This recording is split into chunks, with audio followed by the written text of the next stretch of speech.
हमारी डिस्कशन चल रही थी लेजर्स कैसे बनाते हैं डबल एंट्रीज से। तो लेजर्स बेसिकली क्या होते हैं, लेजर्स का ऑल्टरनेट नाम क्या है, लेजर्स को टी अकाउंट भी कहा जाता है। अब टी अकाउंट का एक स्पेसिफिक फॉर्मेट है। यहाँ देखें जितनी भी ट्रांजेक्शन्स यहाँ पर आ रही हैं तो हर ट्रांजेक्शन का में जो टाइटल इस्तेमाल हो रहा है उसका एक टी अकाउंट ओपन कर लेंगे। कैश इसमें ज़्यादा इस्तेमाल हो रहा है तो कैश का एक बड़ा टी अकाउंट ओपन कर लेते हैं। उसके बाद कैपिटल का टी अकाउंट ओपन होगा, ये हमने कैपिटल का टी अकाउंट ओपन किया। इस तरह सारे टी अकाउंट हम ओपन करते जाएंगे और एक एक करके ट्रांजैक्शन को पोस्ट करते जाएंगे। अब ट्रांजैक्शन पोस्ट करना सीखते हैं। कैश यहाँ पर डेबिट हो रहा है, कैश के अकाउंट में गए, यहाँ इसका अमाउंट लिखा, ये डेबिट हो गया। अब ये डेबिट किसके अगेंस्ट हो रहा है, वहाँ पर हम लिखेंगे कैपिटल। अब इसको रीड करके देखें, cash account is debit bye 10,000 against capital. तो हमें क्या पता चल रहा है कि कैश अकाउंट में ये 1,00,000 क्यों आया, तो हम उसका रीज़न बता सकते हैं, ये कैपिटल की वजह से आया। अच्छा, कैपिटल अकाउंट क्रेडिट हो रहा है 1,00,000 से, तो यहाँ हम लिखेंगे कैश। अब इसको रीड करें तो हम कहेंगे capital account is credit by 100,000 due to cash. अब एक एक करके इसकी एंट्रीज पोस्ट करते जाते हैं। बिल्डिंग अकाउंट, तो बिल्डिंग अकाउंट ओपन करते हैं, यानी कि जो नया अकाउंट होगा वो ओपन किया जाएगा। तो ये कहलाता है title of account, building. Building account is debit bye 20,000। Reason क्या है इसका, cash. So cash account is credit bye 20,000। अब ये कैश अकाउंट में डाल दिया और इसके सामने हमने बिल्डिंग लिख दिया, यानी कि कैश का एक ही टाइटल बन रहा है। अब सारी कैश ट्रांजेक्शन इसी टाइटल में जाएंगी। उसके बाद देखें लैपटॉप का टी अकाउंट ओपन करेंगे। सो एक टी अकाउंट हमने यहाँ पर लैपटॉप का ओपन कर लिया। लैपटॉप के साथ एक पेएबल का टी अकाउंट है, ये हमने एक पेएबल का टी अकाउंट ओपन कर लिया। ये लैपटॉप हमने उधार पे ख़रीदा। सो लैपटॉप जो है वो डेबिट होगा 10,000 से। लैपटॉप डेबिट हुआ 10,000 से, किस वजह से, पेएबल की वजह से। और पेएबल अकाउंट क्रेडिट होगा किस वजह से, लैपटॉप की वजह से। ये दोनों ट्रांजैक्शन पोस्ट हो गई। ट्रांजैक्शन को लेजर्स में डालने को कहते हैं पोस्टिंग। अब परचेजेस डेबिट, तो परचेजेस का टी अकाउंट ओपन करेंगे। ये हमारा परचेजेस का टी अकाउंट बना। तो यहाँ पर हमने क्या करना है, purchases account debit by 5,000। Purchases क्या हो गया, purchases debit by 5,000। Purchases debit किसकी वजह से हुआ, पेएबल। अच्छा, ये अकाउंट्स पेएबल है ना, परचेजेस का पेएबल हम अलग करेंगे, नॉर्मल पेएबल अलग करेंगे। अकाउंट्स पेएबल हमने क्रेडिट कर दिया। फिर हम एक पेएबल का अकाउंट खोलते हैं, अकाउंट्स पेएबल का। अच्छा, नॉर्मल हम किसी से उधार लेते हैं एसेट्स वगैरह, तो उसके लिए हम पेएबल का वर्ड इस्तेमाल कर रहे हैं फ़िलहाल। और जब गुड्स उधार पे ख़रीदेंगे तो उसके लिए हम अकाउंट्स पेएबल का वर्ड इस्तेमाल करेंगे, also known as trade payable. So purchases debit by 5,000, accounts payable credit by 5,000 against purchases. ये ट्रांजैक्शन पोस्ट हो गई। अगली ट्रांजैक्शन पे चलते हैं, परचेजेस दोबारा आ गई। परचेजेस डेबिट बाय 8,000 इसी अकाउंट में डाल देते हैं। अब ये परचेजेस किस वजह से आई, कैश की वजह से। कैश क्रेडिट 8,000, कैश के अकाउंट में गए, cash credit 8,000 due to purchases. Next transaction की तरफ बढ़ते हैं। Cash debit 15,000, cash debit 15,000 against sales. उसके बाद सेल्स अकाउंट, तो सेल्स अकाउंट नहीं है हमारे पास, तो हमने सेल्स का एक टी अकाउंट या सेल्स का लेजर ओपन किया। इसमें सेल्स क्रेडिट हो रही हैं 15,000 कैश के अगेंस्ट। ये ट्रांजैक्शन पोस्ट हो गई। Next transaction account receivable. Account receivable का अकाउंट हमारे पास नहीं है, एक और लेजर हमने ओपन किया, account receivable. Account receivable debit 8,000 against sales. So sales is credit 8,000 against account receivable. दोनों ट्रांजैक्शन पोस्ट हो गई। अगली ट्रांजैक्शन इलेक्ट्रिसिटी एक्सपेंस और कैश। इलेक्ट्रिसिटी का हमारे पास टी अकाउंट नहीं है, इस तरह हर एक्सपेंस का एक अलग टी अकाउंट होगा, हर एसेट का एक टी अकाउंट होगा अलग। तो electricity expense debit bye 1000 against cash and cash is credit by 1000 against electricity expense. Next transaction हमारे पास है ड्राइंग्स डेबिट। ड्राइंग्स का टी अकाउंट नहीं है हमारे पास, सो हमने ड्राइंग्स का टी अकाउंट ओपन किया तो ये हमारे पास आ गई drawings debit against cash 2000। So cash credit against drawing 2000, ये भी डन हो गया। Cash debit account receivable credit 4000, cash debit account receivable credit 4000, ये कैश डेबिट हो गया। सो अकाउंट रिसीवेबल क्रेडिट हो रहा है, अकाउंट रिसीवेबल क्रेडिट हो रहा है 4000 अगेंस्ट कैश। उसके बाद accounts payable debit 5000, accounts payable debit 5000 against cash, और cash credit 5000 against accounts payable.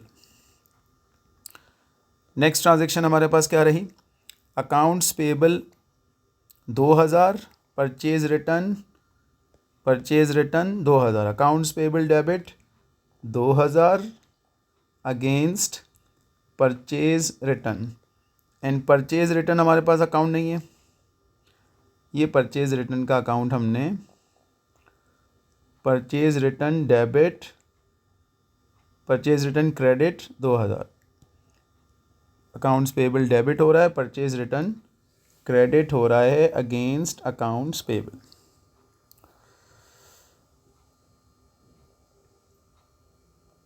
उसके बाद हमारे पास ट्रांजैक्शन आ रही है सेल्स रिटर्न की 1000 की। सेल्स रिटर्न हमारे पास अकाउंट नहीं है, तो सेल्स रिटर्न हमने अकाउंट ओपन किया, सेल्स रिटर्न हो गया 1000 से debit 1000 against receivable, so receivable credit 1000 against sales return.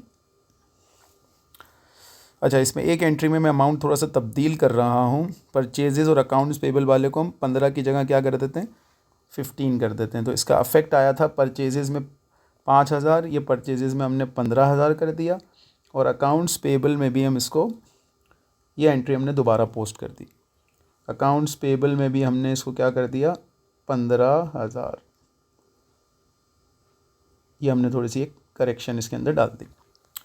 अब देखिए सारी एंट्रीज हमने रेलेवेंट टी अकाउंट्स और लेजर्स में क्या कर दी, पोस्ट कर दी। अब ये पोस्टिंग हो गई, तो ये लेजर्स के अंदर पोस्टिंग हो गई। अब दूसरा काम क्या करेंगे, लेजर्स में पोस्ट करने के बाद अब लेजर्स का बैलेंस निकालते हैं। यानी कि लेजर्स में देखें डेबिट साइड के ऊपर एक अलग अमाउंट है, क्रेडिट साइड के ऊपर एक अलग अमाउंट है, तो क्या करना पड़ेगा, लेजर्स का हमें बैलेंस निकालना पड़ेगा। अब बैलेंस निकालने का एक तरीक़ेकार होता है, तो बैलेंस निकालने के लिए क्या करते हैं हम, पहले हम एक नज़र देखेंगे कि हमारा डेबिट साइड पे बैलेंस कितना है और क्रेडिट साइड पे बैलेंस कितना है। तो डेबिट साइड पर हमारे पास है 100,000 प्लस 15,000 प्लस 4,000, टोटल किया तो 1,19,000 बन रहा है। अब हम अगर क्रेडिट साइड पे देखेंगे तो ये 1,19,000 नहीं बन रहा, तो ज़्यादा साइड का बैलेंस क्या होगा 1,19,000, वो हम इसके नीचे कॉपी कर देंगे बिल्कुल एग्जैक्ट। अगर यही बैलेंस क्रेडिट साइड के ऊपर ज़्यादा होता तो हम पहले क्रेडिट साइड के ऊपर ये कॉपी करते हैं। अब इस 1,19,000 में से जो क्रेडिट साइड की वैल्यूज़ हैं ये 1 बाय 1 करके माइनस करते जाते हैं। Minus 20,000, minus 8,000, minus 1,000, minus 2,000 and minus 5,000। तो हमारे पास 83,000 का अमाउंट बचा। वो 83,000 का अमाउंट यहाँ पर हम लिख देंगे और इसके आगे लिख देंगे ये बैलेंस है, तो बैलेंस के लिए लिख देते हैं CD, यानी कि क्लोजिंग बैलेंस। और फिर इसका टोटल कर लेंगे, इसका टोटल करेंगे तो ये भी 1,19,000 के बराबर आ जाएगा। तो अल्टीमेटली हमें ये निकालना था अकाउंट का बैलेंस। अब सवाल ये पैदा होता है क्या हर अकाउंट का बैलेंस यहाँ आएगा CD बैलेंस? तो इसका आंसर ये तो हमें T अकाउंट बना के पता लगेगा।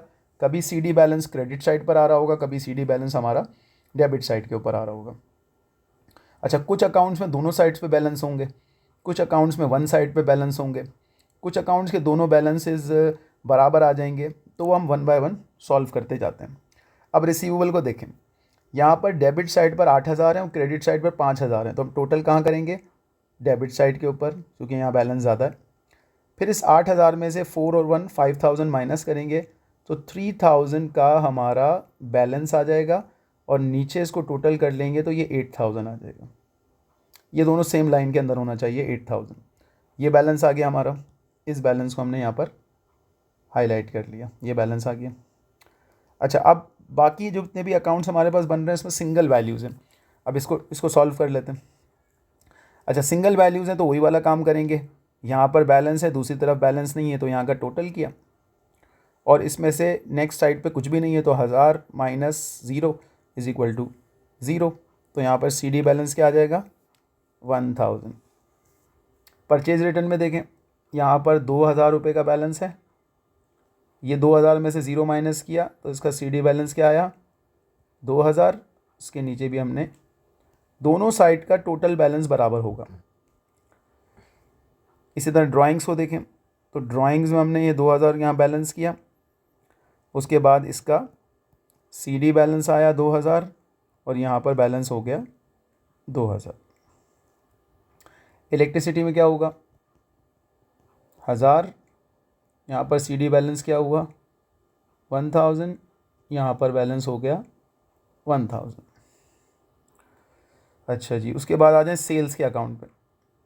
सेल्स के अकाउंट में क्रेडिट साइड पर 23,000 है, डेबिट साइड पे कुछ नहीं है, तो 23,000 का बैलेंस हुआ और ये 23,000 का हमने टोटल कर लिया। परचेजेस पे आ जाएं, परचेजेस पे 23,000 का बैलेंस है। यहाँ पर बैलेंस क्या होगा? 23,000, क्योंकि क्रेडिट साइड पे कुछ नहीं है और ये 23,000 का बैलेंस आ गया। उसके बाद हम पेबल को क्लोज़ कर देते हैं। बैलेंस निकालने को क्लोज़ करना भी कहते हैं। तो हम क्या कर रहे हैं? लेजर अकाउंट को क्लोज़ कर रहे हैं।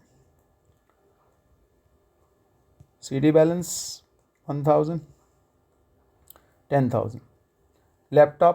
लैपटॉप में भी बैलेंस आ गया 10,000, यहाँ CD बैलेंस आ गया हमारा 10,000। अच्छा जी, पेबल को क्लोज़ कर देते हैं। 5 to 7 वहाँ 15,000, तो यहाँ पर आ गया 15,000, यहाँ पर बैलेंस आ गया 8,000 और यहाँ हमने इसके नीचे 15,000 लिख दिया।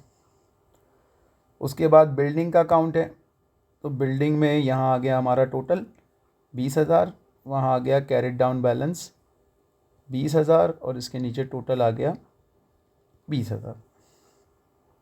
कैपिटल का अकाउंट 100,000 का बैलेंस, यहाँ CD बैलेंस आया हमारा 100,000 और ये टोटल हमारा आ गया 100,000। तो सारी ट्रांजैक्शन हमने यहाँ पर पोस्ट कर दी। उसके बाद लेजर्स के हमने बैलेंसेस फाइंड आउट किए। सारे लेजर्स के बैलेंसेस हमारे पास आ गए। अब एक इम्पॉर्टेंट चीज़ ये है कि अगर हम गौर करें तो कुछ अकाउंट्स में CD बैलेंस यहाँ लिखा हुआ है, कुछ अकाउंट्स में CD बैलेंस यहाँ लिखा हुआ है, कुछ अकाउंट्स में यहाँ लिखा हुआ है डेबिट साइड पे, कुछ अकाउंट्स में क्रेडिट साइड पे लिखा हुआ है। तो ये बात जहन में रखें कि CD बैलेंस जो लिखा हुआ होता है, जैसे ड्राइंग्स अकाउंट में CD बैलेंस क्रेडिट साइड पे लिखा हुआ है, तो हम कहेंगे लिखा हुआ तो क्रेडिट साइड पर है, लेकिन उसे रीड हम ऐसे करेंगे कि ये बैलेंस कौन सा है? ये डेबिट बैलेंस है। तो ड्राइंग अकाउंट में कौन सा बैलेंस आया? ड्राइंग का हम बताएंगे कि ये डेबिट बैलेंस है। इसी तरह सेल्स रिटर्न में देखें, सेल्स रिटर्न कहाँ लिखा हुआ है बैलेंस? क्रेडिट साइड पे, तो हम कहेंगे सेल्स रिटर्न का डेबिट बैलेंस है, यानी कि जहाँ लिखा हुआ होगा उसका ऑपोजिट ट्रीट करेंगे। परचेज रिटर्न में देखें, डेबिट साइड पे लिखा हुआ है, तो हम क्या कहेंगे? परचेज रिटर्न का क्रेडिट बैलेंस है। अब देखते जाएं इसी तरीके से, तो कैश अकाउंट में जाते हैं। कैश अकाउंट में क्रेडिट साइड पे लिखा हुआ है 83,000, तो हम क्या कहेंगे, कैश का डेबिट बैलेंस है।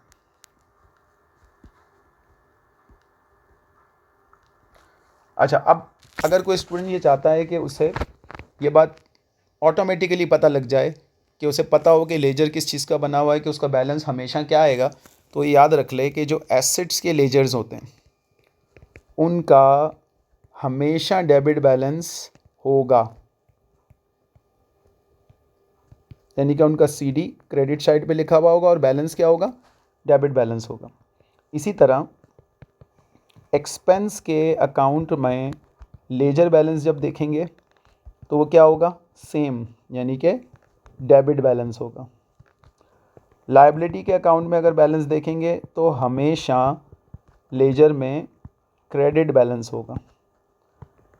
कैपिटल के अकाउंट का लेजर का बैलेंस देखेंगे तो हमेशा क्या होगा, क्रेडिट बैलेंस होगा।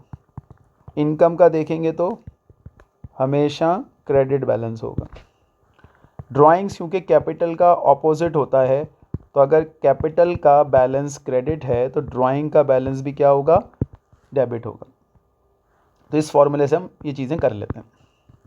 अच्छा जी, अब देखें, बिजनेस ट्रांजैक्शन आई, हमने उसकी डबल एंट्रीज कंप्लीट की।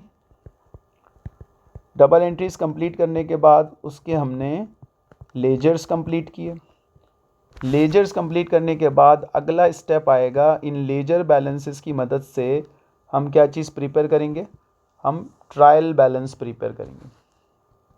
अब ट्रायल बैलेंस होता क्या है और ट्रायल बैलेंस क्यों बनाया जाता है, उसको समझते हैं। Trial balance basically ledger balances की फाइनल लिस्टिंग होती है। लेजर से हासिल होने वाले बैलेंसेस को हम कहाँ लिस्ट करते हैं, ट्रायल बैलेंस में लिस्ट करते हैं। इसलिए इसको मेमोरेंडम लिस्टिंग भी कहा जाता है, कि ये मेमोरेंडम लिस्टिंग होती है। अब लेजर्स में कुछ डेबिट बैलेंस आ रहे होंगे, कुछ क्रेडिट बैलेंस आ रहे होंगे, तो हम ट्रायल बैलेंस में लिखते जाएंगे। और लिखने के बाद क्या होगा, ट्रायल बैलेंस की जो डेबिट साइड का बैलेंस होगा वो इक्वल आना चाहिए ट्रायल बैलेंस की क्रेडिट साइड से। अच्छा, यहाँ मैं एक वर्ड इस्तेमाल कर रहा हूँ, शुड बी, के इक्वल आना चाहिए। मस्ट बी का वर्ड इस्तेमाल नहीं कर रहा कि हमेशा इक्वल आएगा। समटाइम्स जब हम ट्रायल बैलेंस बनाएंगे लेजर से, तो समटाइम्स इक्वल आ रहा होगा और समटाइम्स अनइक्वल आ रहा होगा, यानी कि डेबिट साइड का बैलेंस कुछ और होगा, क्रेडिट साइड का बैलेंस कुछ और होगा। तो ट्रायल बैलेंस हम क्यों बनाते हैं, ट्रायल बैलेंस हम इसलिए बनाते हैं ताकि फाइनेंशियल स्टेटमेंट के अंदर अर्थमेटिक एक्यूरेसी को टेस्ट किया जा सके, कि मैथमेटिकली हमने फाइनेंशियल स्टेटमेंट लेजर्स वगैरह के अंदर कोई गलती तो नहीं की। तो जब ट्रायल बैलेंस इक्वल आ जाता है, यानी कि उसकी डेबिट साइड क्रेडिट साइड के बराबर आ जाती है, तो इस बात की एश्योरेंस मिल जाती है कि अर्थमेटिक एरर नहीं है। लेकिन बाज़ दफ़ा ऐसा होता है कि ट्रायल बैलेंस की डेबिट और क्रेडिट साइड बराबर आने के बावजूद बाद में ये पता लगता है कि इसके अंदर एरर्स हैं।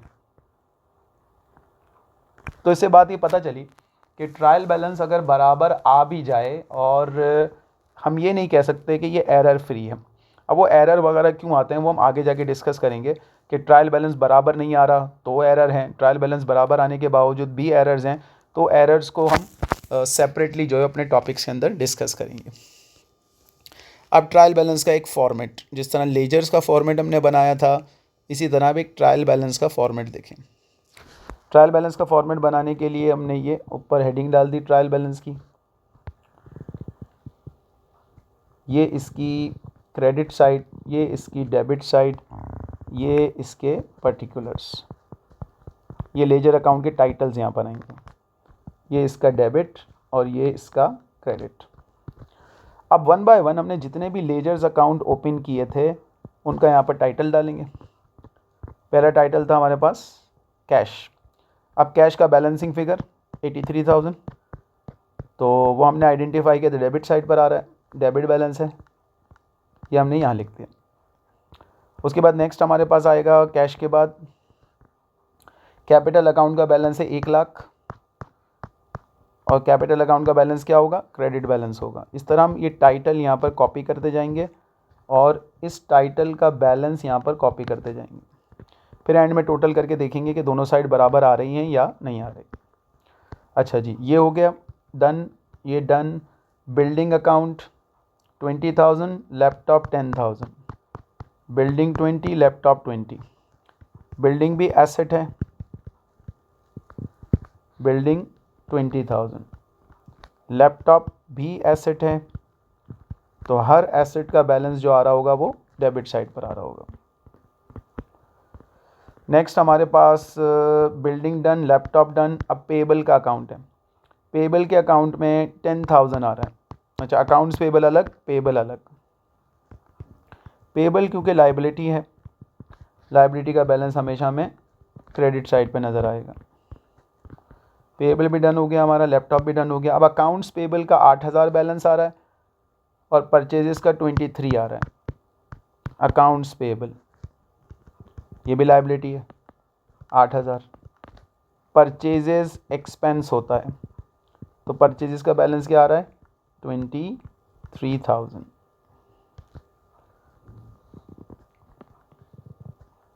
रिमेनिंग हमारे जो लेजर्स हैं उसको ले आते हैं।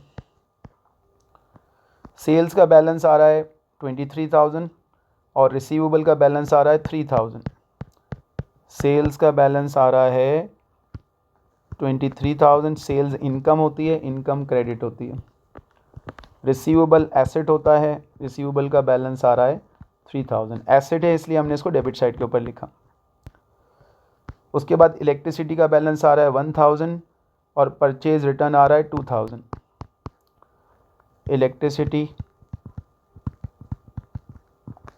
इलेक्ट्रिसिटी एक्सपेंस है। परचेज रिटर्न, परचेजेस डेबिट होती है तो परचेज रिटर्न क्रेडिट हो जाएगा।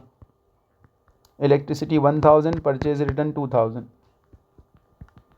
Purchase return 2,000। अब चीज़ नोट करें, परचेजेस का बैलेंस डेबिट है तो परचेज रिटर्न डेबिट वैसे भी नहीं हो सकता, उसे क्रेडिट ही होना है और लेजर्स में भी वो क्रेडिट को शो कर रहे हैं। परचेज रिटर्न हो गई। ड्राइंग का 2,000 का बैलेंस है, सेल्स रिटर्न का 1,000 का बैलेंस है। Drawing 2,000, sales return 1,000। ड्राइंग क्योंकि कैपिटल का ऑपोजिट होता है, कैपिटल क्रेडिट साइड पर आता है, ड्राइंग डेबिट साइड पर आएगी। सेल्स रिटर्न, सेल्स का ऑपोजिट होता है, सेल्स रिटर्न क्रेडिट साइड पर आएगी, तो सेल्स क्रेडिट साइड पर आएगी तो सेल्स रिटर्न डेबिट साइड पर आएगा। अब हम क्या करते हैं, अब हम इसका एक अदद टोटल करते हैं, डेबिट साइड का टोटल करते हैं। डेबिट साइड हमारी आ रही है 83 plus 20 plus 10 plus 23 plus 3 plus 1 plus 2 plus 1, तो 143। 3 ज़ीरो लगा देते हैं इसके आगे, यहाँ इसका टोटल कर लेते हैं 143,000। क्रेडिट साइड बराबर आनी चाहिए, हमेशा बराबर नहीं आएगी। अगर बराबर नहीं आती है तो फिर तो कंफर्म एरर है, और अगर बराबर आ जाती हैं तो समटाइम्स इसके अंदर एरर मौजूद होते हैं। हमने इसका टोटल किया तो इसका टोटल भी आ रहा है 143,000। तो इससे हमें एक बात पता चली कि जी मैथमेटिकल एरर हमने नहीं किया। अगर double entry book keeping system properly follow हो और उससे प्रॉपर एंट्रीज पास हों, लेजर्स बनाए जाएं और उसको प्रॉपरली ट्रायल बैलेंस के अंदर ट्रांसफ़र कर दिया जाए, तो डेबिट साइड और क्रेडिट साइड बराबर आएगी और फाइनेंशियल स्टेटमेंट विदाउट एरर बन जाएगा। लेकिन अक्सर एरर्स एंड ओमिशंस आ जाते हैं, गलतियां होती हैं, तो फिर बाद में हमें वो गलतियां ठीक करनी पड़ेंगी। तो अब हमारा एक सीक्वेंस सेट हो गया कि जब बिज़नेस ट्रांजैक्शंस होंगी उसकी हमें डबल एंट्रीज पास करनी है, फिर उनसे लेजर्स बनाने हैं और लेजर्स बनाने के बाद उनका बैलेंस निकालना है, उनका डेबिट क्रेडिट आइडेंटिफाई करना है और फिर आखिर में बैलेंसेस को उठा के ट्रायल बैलेंस में लिखना है और ट्रायल बैलेंस को चेक करना है कि उसकी डेबिट क्रेडिट साइड बराबर आ रही है या डेबिट क्रेडिट साइड बराबर नहीं आ रही। याद रहे कि डबल एंट्रीज़ या जर्नल एंट्रीज से जब हम लेजर में जाते हैं तो इसको कहा जाता है पोस्टिंग करना, ये टर्मिनोलॉजी याद रखें। और जब लेजर से ट्रायल बैलेंस में जाते हैं तो इसे कहते हैं ट्रायल बैलेंस एक्सट्रैक्ट करना। ये इसके स्पेसिफिक वर्ड्स हैं, याद रखें। पोस्टिंग किसको कहते हैं? डबल एंट्री से लेजर में जाना। एक्सट्रैक्शन ऑफ ट्रायल बैलेंस, जब लेजर बैलेंसेस से हम ट्रायल बैलेंस के अंदर एक्सट्रैक्शन के अंदर जाते हैं। ये एक सिस्टम हमारा यहाँ पर कंप्लीट हो जाता है, जिसकी प्रैक्टिस करनी पड़ेगी कि पहले डबल एंट्रीज बनाएं, फिर लेजर्स बनाएं और उसके बाद फिर उसको ट्रायल बैलेंस बना के चेक करें कि ट्रायल बैलेंस बराबर आ रहा है या ट्रायल बैलेंस बराबर यहाँ पर हमारा नहीं